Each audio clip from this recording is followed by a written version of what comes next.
সুপ্রিয় দর্শক, আবারও স্বাগত জানাচ্ছি পুঁজিবাজার ও বাণিজ্য সংবাদে। আমরা আজকে আলোচনা করছি এবং আমাদের সঙ্গে আলোচনায় উপস্থিত হয়েছে এইচএসটিসি এর প্রধান নির্বাহী কর্মকর্তা এম শোয়েব চৌধুরী। জনাব চৌধুরী, আমরা আবারও ফিরে যেতে চাই সেই তথ্য প্রযুক্তি খাতের আলোচনা, যে কর্মসংস্থান সৃষ্টিতে তথ্য প্রযুক্তি খাত কেন সন্তোষজনক পর্যায়ে এগিয়ে যেতে পারছে না। আসলে আমাদের যে পলিসি, যে আমাদের সরকারের যে বিভিন্ন বিশেষ করে সরকারি যে কর্মসংস্থানের যে সুযোগ যেখানে রয়েছে, হয়তো আমাদের চোখে পর্যাপ্ত সুযোগ তাদের হাতে নেই, কিন্তু তারা আইস ব্রেকিং এর ক্ষেত্রে তাদের রোলটা হচ্ছে মুখ্য। যেমন পাবলিক সার্ভিস কমিশনের কথা বলেন, পাবলিক সার্ভিস কমিশনে কিন্তু আজ পর্যন্ত আইসিটি রিলেটেড কোনো জব নেই। আপনি লক্ষ্য করে থাকবেন যে বিভিন্ন বিভিন্ন পেশার বিভিন্ন ক্যাডার রয়েছে বিভিন্ন মন্ত্রণালয়ে। যেমন আপনার পরিকল্পনারও একটি ক্যাডার রয়েছে, যে আপনার বিভিন্ন মিনিস্ট্রিতে তাদেরকে ট্রিট করা হয় ফার্স্ট ক্লাস গ্যাজেটেড অফিসার হিসাবে, লাইক দিস। কিন্তু আমাদের আইটি সেক্টরে যারা কাজ করেন বিভিন্ন মন্ত্রণালয়ে, সিস্টেম অ্যানালিস্ট বলেন, তাদের কিন্তু সেই পদবিটি এখনো অর্জিত হয়নি। তো যেই কারণে হোক, আমাদের যে বিভিন্ন বিশ্ববিদ্যালয়ের থেকে পাশ করা কম্পিউটার সায়েন্সের ছেলেমেয়েরা, তারা কিন্তু একটি টার্গেট এরিয়াকে তৈরি করতে পারছে না যে তারা কোথায় কাজ করবে, এবং স্বীকৃতি পাচ্ছে না।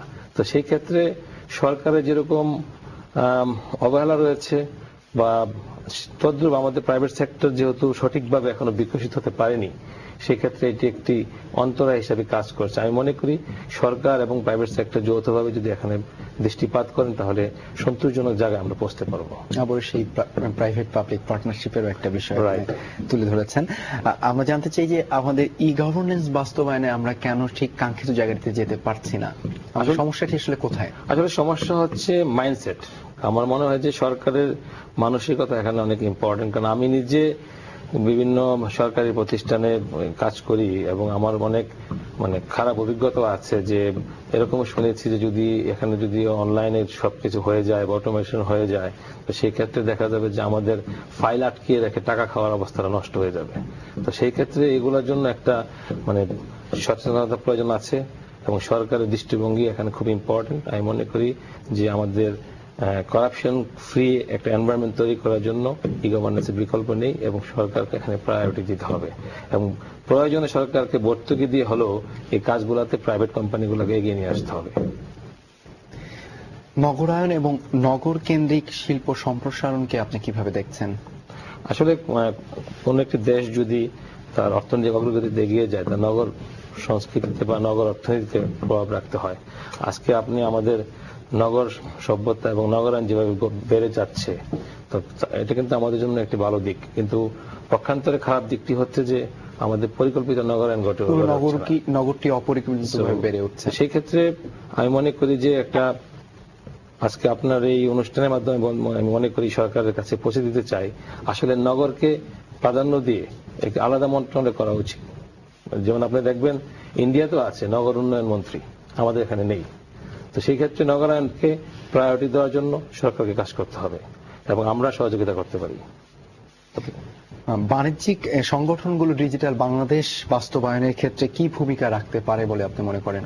আসলে বাণিজ্যিক সংগঠনগুলো যেটা করতে পারে, যে তাদের বিভিন্ন মেম্বারদের কাছে সচেতনতা তৈরি করতে পারে, তাদেরকে বলতে পারে যে এটা সাকসেস কি, এটার সুফল কি কুফল কি, এগুলো বলতে পারে। আজকে যখন দেখলাম যে আপনার ফেসবুকে কিছু লেখা হলে ফেসবুক বন্ধ করে দেওয়া হয়, মাথা ব্যথা হলে মাথা কেটে ফেলার কোনো প্রয়োজন নেই, সলিউশন দিতে হবে, এই রোলটি আমাদের সংগঠনগুলোই করতে পারে, এবং সেই জন্য বাণিজ্যিক সংগঠনগুলোকে প্রায়োরিটি দিতে হবে, এগিয়ে আসার জন্য অনুপ্রেরণা দিতে হবে। নগরায়নের ক্ষেত্রে যে আপনি অপরিকল্পিত নগরীর কথা বললেন, ইতিমধ্যে যে অপরিকল্পিত নগরী গড়ে উঠেছে, সেই জায়গা থেকে বেরিয়ে আসবার ক্ষেত্রে কোনো পরামর্শ রয়েছে কিনা আপনার? আসলে আমাদের আমি মনে করি, যেমন সম্প্রতি যে কথাটি আলোচিত হচ্ছে, ডিটেল এরিয়া প্ল্যান বা ড্যাপ নিয়ে যে কথা হচ্ছে, সো একটি বাদানুবাদও চলছে এই মুহূর্তে। আমি মনে করি যে এই ডিটেল এরিয়া প্ল্যানটা কি, এটার জন্য আমার মনে হয় যে গণমত নেওয়া প্রয়োজন। এটা অনলাইনে হতে পারে, প্রযুক্তি ডিপেন্ড হতে পারে, এবং তারপর আমাদের সেই ক্ষেত্রে অধিকাংশ মানুষ বা আমাদের বিভিন্ন দেশে বিদেশে যারা ছড়িয়ে ছিটিয়ে আছেন, আমাদের যারা মেধাবী লোকজন, তাদের অপিনিয়নের ভিত্তিতে আমাদের এখানে নগরায়নের একটি সুস্পষ্ট নীতিমালা করা যেতে পারে, এবং তাহলে কিন্তু এই অপরিকল্পিত নগরায়ণ গড়ে উঠবে না, এবং এটাই আমাদের করা উচিত। আমাদের সমস্যাটি হচ্ছে যে ইতিমধ্যেই অপরিকল্পিত নগরী গড়ে উঠেছে এবং রাজধানী ঢাকা শহর পুরোটাই একটি অপরিকল্পিত নগরীর দিকেই যাচ্ছে। আমরা দেখছি সেই জায়গা থেকে বেরিয়ে আসতে গেলে আসলে কি কোনো কিছু করার আছে এই মুহূর্তে? আছে, একটু কঠোর হতে হবে। কারণ আমি মনে করি যে আজকে যদি দেখেন যে একসময় পুরানো ঢাকায় রাস্তা এত ন্যারো ছিল যে যাওয়া যেত না, সাম্প্রতিককালে যে আপনার নিমতলিতে একটি ভয়াবহ অগ্নিকাণ্ড ঘটে গেল, সেক্ষেত্রে শুধুমাত্র ফায়ার সার্ভিস রাস্তা যেতে পারে না বিধায় কিন্তু ক্ষতিটা বেশি হয়েছে। তো আমি মনে করি এটি একটি দৃষ্টান্ত আমাদের সামনে। আমি মনে করি যে এই ধরনের বিপদ যে কোনো সময় হতে পারে। তো সেই ক্ষেত্রে আমাদের সরকারকে একটু কঠোর হয়ে এইসব জায়গাতে আপনার নগরায়নের সুফলগুলো পৌঁছাতে হবে। শুধুমাত্র নগর হলেই হবে না, সুফল যদি পৌঁছতে পারে অটোমেটিকই সঠিক নগর হিসেবে গড়ে উঠবে। সেই জন্য নাগরিক সুবিধা নিশ্চিত করতে হবে। এবং আমি পাশাপাশি আরেকটি জিনিস মনে করি, সেটি হচ্ছে যে আমাদের যারা মানে নগর উন্নয়নের সাথে জড়িত যারা আছেন তাদের আন্তরিকতাটা এখানে ইম্পর্টেন্ট। আপনি রাজুকে যদি যান, আপনি দেখবেন যে তাদের কাছে আপনার একটা সামান্য কাজের জন্য আপনাকে ওয়েট করতে হবে 1 মাস 2 মাস 3 মাস। সেই জটিলতার কথাই বলছেন, সেই আমলাতান্ত্রিক জটিল। আমরা প্রায় আলোচনা শেষ পর্যায়ে এসেছি, আমরা শেয়ার বাজার নিয়ে আলোচনাটি শেষ করতে চাই। শেয়ার বাজারের উন্নয়নের ক্ষেত্রে আপনার কি পরামর্শ রয়েছে? আমি মনে করি যে আমাদের শেয়ার মার্কেটের যে আপনার যে কোম্পানিগুলোকে গ্রেডিং করা হয় বা রেটিং করা হয়, সো এগুলো পর্যাপ্ত কতটুকু নীতিমালার ভিত্তিতে গ্রেডিং করা হয় এটা আমাদের ভেবে চিন্তে দেখতে হবে। আমি মনে করি একটি কোম্পানির যেখানে 50 কোটি টাকা পেড আপ ক্যাপিটাল লাগে, তার না থাকলেও সে জোগাড় করে ফেলে। এখন তার একসময় মার্কেটে নামার পর তার 300 কোটি টাকা তার পুঁজি হয়ে যায়। তো এখন এই কোম্পানির 300 কোটি টাকা হয়ে গেল কিভাবে হলো? প্রপার মনিটরিং নেই, প্রপার রেটিং নেই। সেই 300 কোটি টাকা আদৌ তিনি উৎপাদনের ক্ষেত্রে বিনিয়োগ করছেন কিনা বা কোম্পানিকে সম্প্রসারণের ক্ষেত্রে বিনিয়োগ করছেন সেই বিষয়টিও ভাবা দরকার। এবং সেই জন্য আমি যেটা মনে করি যে আমার ব্যক্তিগত অপিনিয়ন যেটা হচ্ছে যে বিশ্বব্যাপী যারা খুব সমাদৃত রেটিং কোম্পানি আছে তাদের মাধ্যমে যদি এই রেটিংটা করা হয়, তাহলে অন্তত পক্ষে বিনিয়োগকারীরা এই ধরনের মানে অ্যারেঞ্জ শেয়ার কোম্পানিগুলো হাত থেকে বাঁচতে পারবে। এবং আমার মনে হয় যে 96 সালে শেয়ার মার্কেটের মতো ঘটনা পুনরাবৃত্তি করবে না।